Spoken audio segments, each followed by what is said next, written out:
9/11 वो तारीख थी, मतलब 11 सितंबर की वो तारीख थी जब अमेरिका में हमला हुआ था।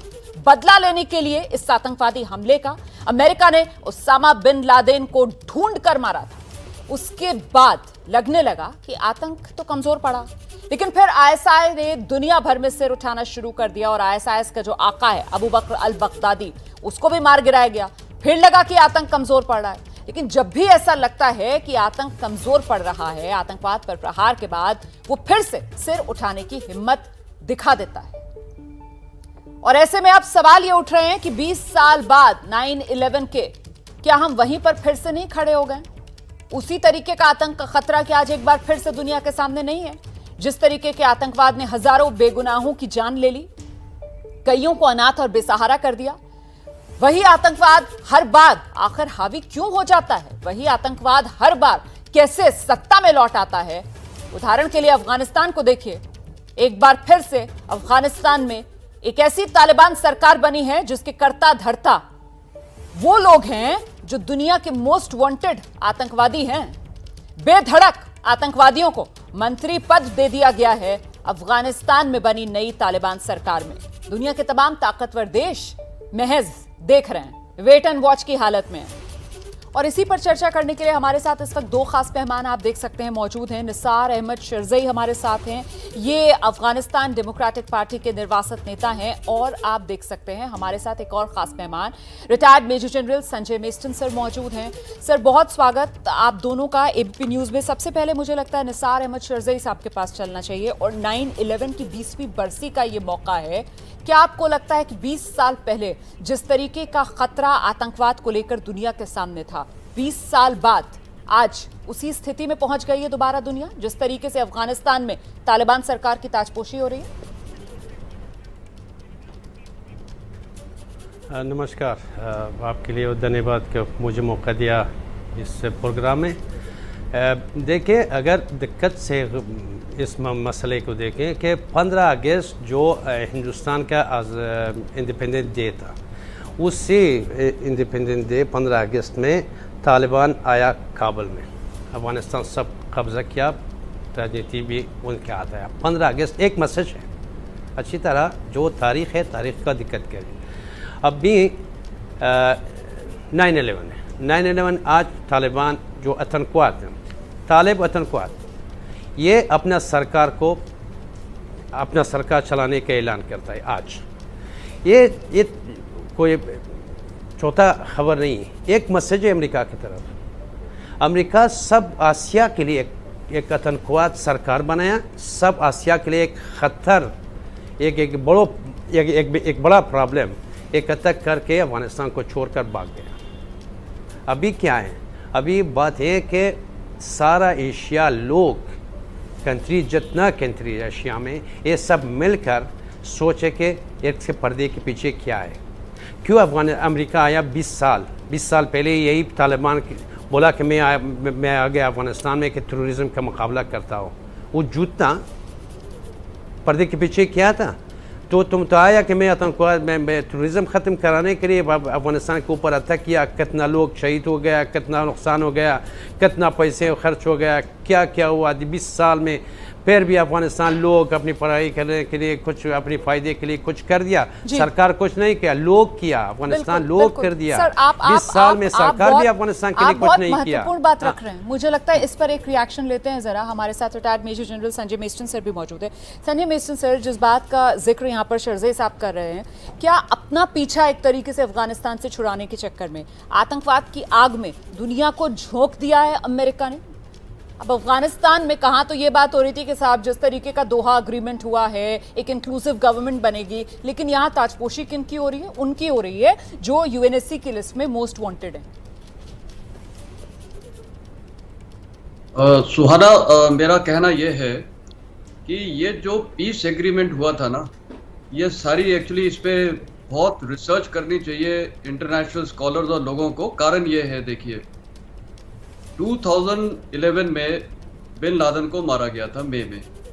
2012 में इनके जो प्रेसिडेंट थे ओबामा आए थे, यूएस प्रेसिडेंट, अफगानिस्तान में और उन्होंने वहाँ पर कारजाई के साथ मीटिंग किया और इन्होंने जॉइंट डिक्लेरेशन और इनकी स्ट्रेटेजिक एग्रीमेंट साइन हुआ था। उस दौरान उन्होंने ये भी बोला था यूएस ट्रुप्स का ड्रॉ डाउन होगा, उसमें कोई डाउट नहीं था। अब वो कैसे होना था वो है मेन इश्यू।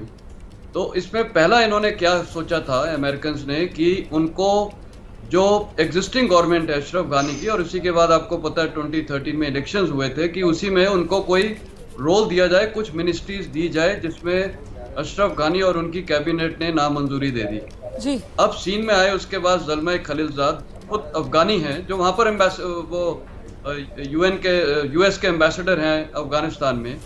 उनको मेरे ख्याल अमेरिकन ने लीड रोल दिया कि शायद वो मसला हल करेंगे क्योंकि वो खुद एक अफगानी है।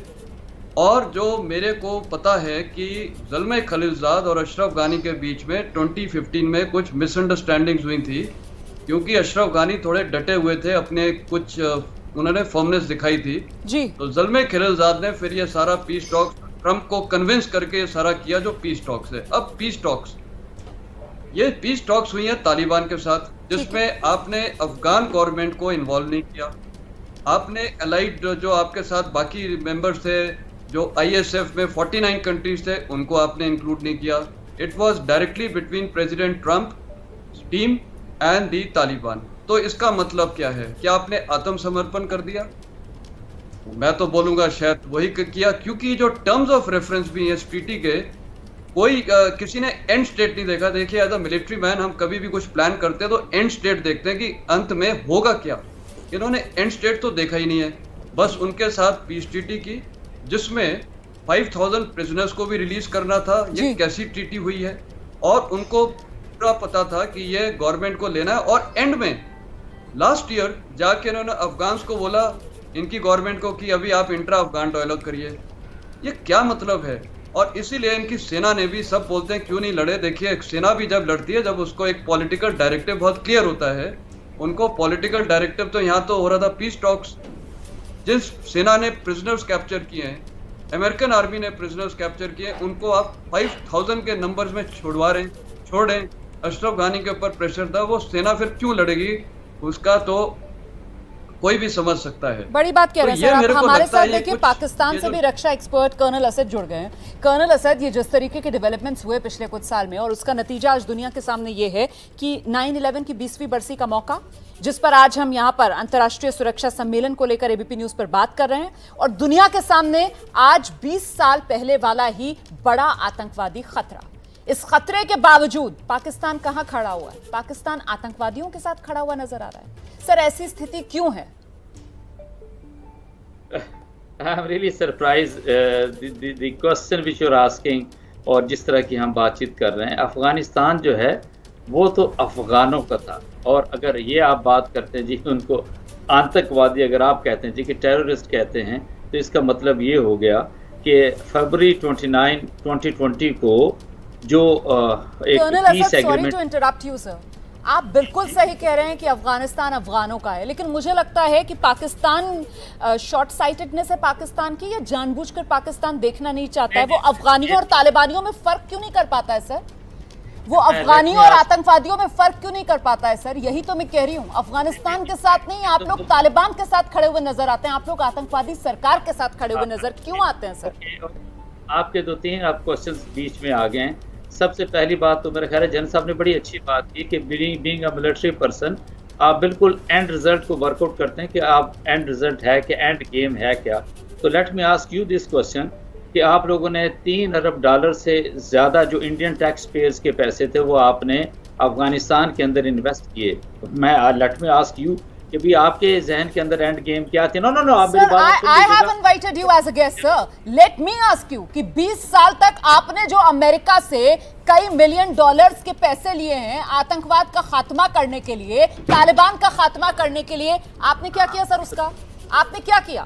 आपने दोबारा से तालिबान की ताजपोशी करा दी, और ऐसी सरकार की जिसमें 14 वो मोस्ट वांटेड है जो यूएनएससी के लिए पाकिस्तान। मैं जवाब देता हूँ, प्लीज मुझे मौका दीजिए। मैं बोलता हूँ कि क्या किया। एक मिनट शरजई साहब, ये असद साहब से जवाब ले लूं, फिर आपके पास आ रही हूँ शरजई साहब। आइए कर्नल असद, 20 साल तक आपने क्या किया? तालिबान के नाम की, आतंकवाद के खात्मे के नाम की खैरात पाई आपने अमेरिका से? अच्छा, एक तो ना ये काइंडली इस तरह के वर्ड्स मत यूज कीजिए, खैरात पाई, ये सारा कुछ है। आप सच बड़ी है सर, समझदार हैं। सच कड़वा होता है। माफी ना चाहूंगी सच, लेकिन सच कड़वा होता नहीं, है। सच कड़वा नहीं होता, वो सच शायद आपको कड़वा लगेगा। इसलिए जब मैंने $3 बिलियन का नाम लिया, जब आपने अफगान लोगों को बेवकूफ बनाया, सलमा डैम बना के 42 मेगावाट वो बिजली क्रिएट करेगा, you said you did wonderful. ऐसा नहीं है, आप लोगों ने आपके पास सर लेकिन जवाब नहीं है कि आतंकवादियों वाली तालिबान सरकार के साथ पाकिस्तान क्यों खड़ा हुआ है। आपके पास जवाब नहीं है कि 20 साल तक आपने अमेरिका से जो खैरात पाई तालिबान को हटाने के नाम पर दोबारा पाकिस्तान ने उसी तालिबान की ताजपोशी क्यों करा दी। आपके पास जवाब नहीं है कि पंजशीर में जो आम अफगानी अपने देश पाकिस्तान के लिए पाकिस्तान के पास अकेला यही बिजनेस है। पाकिस्तान ने क्यों फोर्स इस्तेमाल किया, आपके पास जवाब नहीं है सर। अब जरा एक आम अफगानी को सुनिए आप। एक सेकंड, कर्नल असद प्लीज, मुझे लगता है आपको निसार अहमद शरज़ई साहब को जरूर चाहिए, फिर आप आइएगा। शरज़ई साहब आइए। नहीं, आपने मेरी बात सुन लेना, मुझे ये तो पता है मैं ये पाकिस्तानी से बोलता, पाकिस्तानी भाई बोला, एक मिनट पाकिस्तानी बात, मेरे बात सुनो, मैं तुमको जवाब दे दूंगा। बात सुनो। पाकिस्तान के पास अगर हिंदुस्तान $3 अरब मदद किया कि टेररिज्म को खात्मा करने के लिए, देखो मैं सच बोल रहा हूँ, हिंदुस्तान ये किया, डैम बनाया, पार्लियामेंट हाउस बनाया, सड़कें बनाया। बात सुनो, तुम बात सुनो, एक मिनट बात सुनो बच्चे, एक मिनट बच्चे बात सुनो, तुम बात सुनो, एक मिनट बच्चे बात सुनो तो मैं सुन गया, तभी तो सुनो। हिंदुस्तान ये किया, आपके पास, पाकिस्तान के पास अकेला यही बिजनेस है। लोग टूरिज्म खत्म कराने के पैसा लगाते हैं, उसी पैसे से पाकिस्तान फायदा उठाकर अपनी मुल्क अपनी शर्त बना दिया। देखो जब भी एक मिनट आपने बोला, आपने बच्चे तुम देखो बच्चे मेरे बात सुनो, तुम एक मिनट, तुम बोला अफगानिस्तान अफगानियों के लिए है।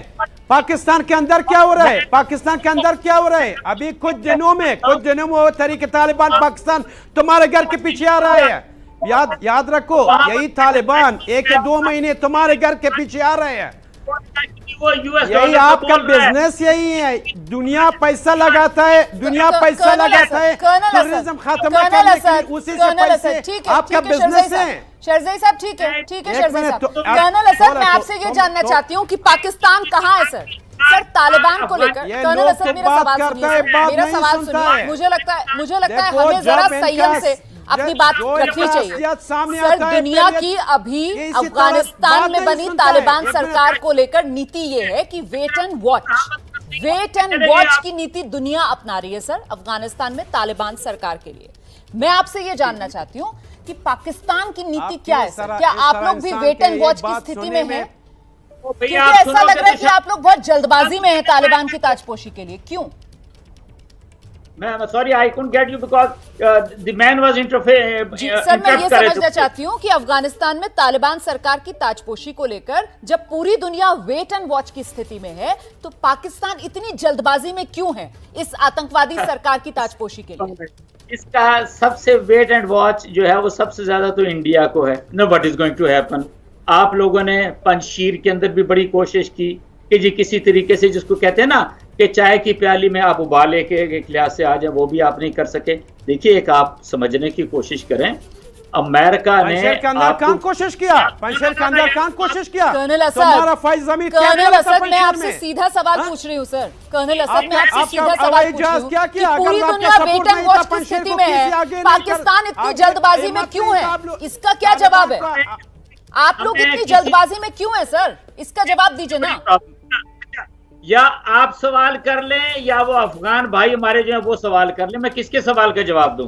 और जब आप सवाल कर रहे हैं, दिक्कत यह है कि आप सवालों से बच रहे हैं। दिक्कत यह है कि आप सवाल को सुनकर भी अनसुना कर रहे हैं। दिक्कत यह है कि आप सीधे सवाल का जवाब ही नहीं देना चाहते सर। आप अपनी मुस्कुराहट के अंदर घुमा देना चाहते हैं बात को, क्योंकि आप भी समझ रहे हैं कि पाकिस्तान की जो चाल है वो पूरी दुनिया के सामने आ गई है। पूरी दुनिया ने देखा कैसे तालिबान के खात्मे के लिए खैरात पाकिस्तान ने अमेरिका से ली और फिर उसी तालिबान की ताजपोशी पाकिस्तान अफगानिस्तान में करा रहा है। बहुत बहुत धन्यवाद आप सभी का हमारे साथ बने रहने के लिए।